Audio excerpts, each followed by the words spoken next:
Linear inequalities is where we're going to merge what we know about linear equations and what we know about inequalities. So we're going to have inequalities that have two variables, a y and an x, and they're going to be graphed on a coordinate plane. Our target is that we can graph and use linear inequalities to model real-life situations. By definition, a linear inequality is like a linear equation, except it has an inequality symbol instead of an equal sign. So you are familiar with this right here because you've seen several times something like y equals x minus 3. Instead of an equal sign, we have a greater than symbol. So let's keep this in mind about solutions and inequalities and linear functions that we already know. Solutions are the ordered pair that make the sentence true. We know that from all of our work with linear equations. This linear equation right here, y is greater than x minus 3. Let's cover this up right now. Let's graph that. Now think of that as y equals x minus 3. It would be in slope-intercept form. It would have a slope of positive 1 because that's a positive x, and it has a y-intercept of negative 3. So I'm going to graph a y-intercept of negative 3, and it has a positive 1 slope. So I'm going up 1 over 1, up 1 over 1, up 1 over 1, and I can go down 1, left 1, down 1, left 1. When I go to graph that, it's going to have a dotted line. And we'll talk more in depth through this video of why it is a dotted line. So we're going to see which coordinates make this true. So if it's an ordered pair that I can put in here and it makes a true statement, then I know that it is a solution. So let's start with 3, 1. If I put 3, 1 into that inequality, is 1 greater than 3 minus 3? Well, 1 is greater than 0, so that's true. So 3, 1, 1, 2, 3, up 1 is a solution. Now this is a little different from what you're used to with linear equations because that doesn't fall on the line, but it's part of the solution set because it makes this true. Let's go with this one, negative 5, negative 4. Let's put that in. Negative 4 greater than negative 5 minus 3. Oh, that looks terrible. Let's erase that and start over. I can't stand it. Okay, 5 minus 3. There we go.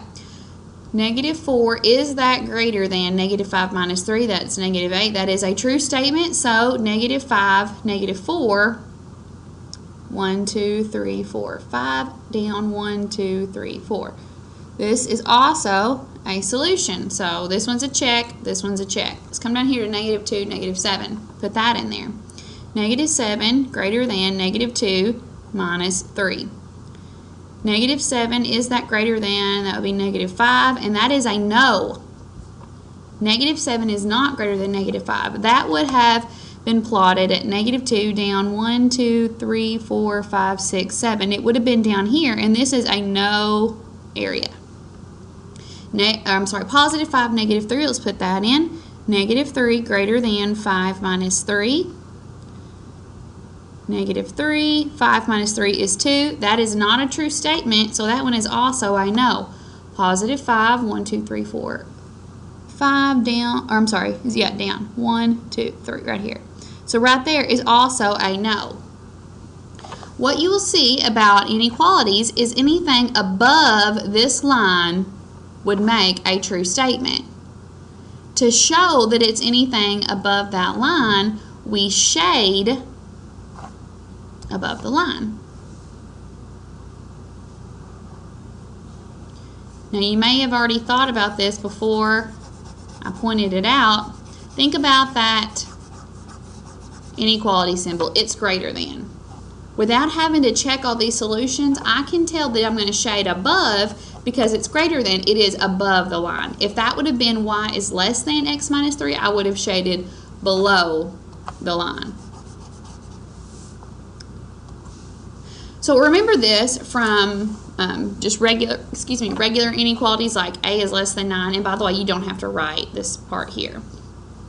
I'm just refreshing your memory. We would have an open circle. When f is greater than or equal to negative 5, we had a closed circle, and we shaded in the direction. I only have one number line as opposed to a coordinate plane with two number lines because I'm only dealing with one variable on these. So open circle meant that that was not part of the solution set, but closed circle meant that that number was part of it. Linear inequalities are going to be graphed very similar to this. You shade above the line for greater than, like we saw in the couple of slides before. You're going to shade below the line for less than. Now the other key part of it is, are you going to have a solid line or are you going to have a dashed line? So think back to what we just referred to when we had open circles and closed circles. You have solid lines and dashed lines. You have a solid line for when it is less than or equal to or greater than or equal to. If it has that or equal to, which means the line is part of the solution set, you're going to have a solid line. If it's just less than or greater than, you're going to have a dashed line. So I can tell that this is a less than because it's below the line. I can tell this is a greater than because it's above the line that's shaded. I can tell this inequality is less than because it is below the line. So let's put all this together and let's graph this inequality. 4x minus y is greater than 2. You're going to have to translate this to slope-intercept form so it's easier to graph. Even if you were to put this in a graphing calculator, and you can put inequalities in there, you have to go through lots of other steps to change the equal sign to an inequality symbol, and really, I don't think it's worth it to make it look like that on the graphing calculator. If I'm ever using a graphing calculator to graph these, I just know in my head that it's going to be either a dash or a solid line, and I pretend that in the graphing calculator that was the symbol instead of an equal sign. I don't actually change the symbol on the calculator. I just know in my head what those symbols would mean.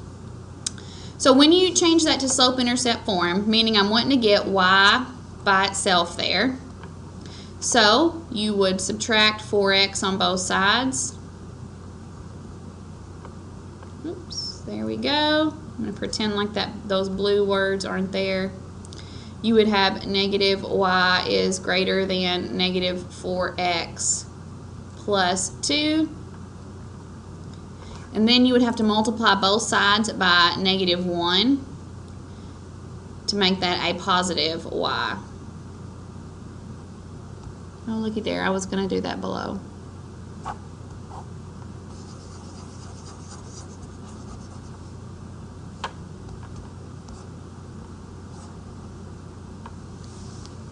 So let's put all this together and let's graph something like 4x minus y is greater than 2. I'm going to need to translate this to slope-intercept form for easier graphing, which means I need to have y on a side by itself, and in case you've already forgotten, that is y equals mx plus b. That's what you're used to for slope-intercept form. The difference with an inequality is I'm going to have an inequality symbol instead of the equal sign. You can put that into your graphing calculator, go through a bunch of steps to change the equal sign on the y equals screen to an inequality symbol. I don't think it's worth going through all those steps. I just graph it as pretending like it was an equation instead of an inequality, and then in my mind I know if it's going to be a dash or a dotted line. So let's go about changing this to slope-intercept form. You're going to start by subtracting 4x on both sides. So this will cancel. Negative y is greater than negative 4x plus 2. Okay, and then I'm going to divide both sides by negative 1. Now the test to see if you remember from chapter 3, since I am undoing multiplying by a negative, I'm going to swap the symbol. So it's going to end up being y is less than 4x minus 2. So there is my linear inequality. Let's go about graphing it. I have a y-intercept of negative 2, so that's going to be right there. I have a slope of positive 4, so I go up 1, 2, 3, 4 over 1. Up 4, 1, 2, 3, 4 over 1. 1, 2, 3, 4 over 1. Since it is greater than, and it does not have the or equal to, I'm going to use a dotted line. And it's going to look like that. I'm going to make it have an arrow on the other side because it extends infinitely in both directions. And now I need to shade it. My inequality says that y is less than that, so I'm going to be shaded below my dashed line. Who said coloring in math was pointless?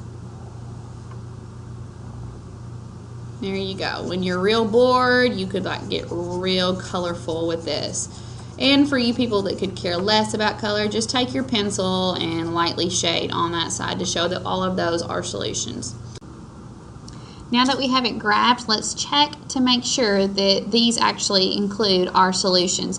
So you see this point that I've drawn right here? That is positive 2, 0. That is a pretty simple point. So let's use that as our check. Positive 2, 0. Now our error could have likely have come whenever we switched the sign and all that kind of business, or when we isolated y. So let's put that back into the original inequality. So that would be 4 times x value is 2 minus the y value, which we think is 0. Let's see if that's greater than 2. 4 times 2 is 8.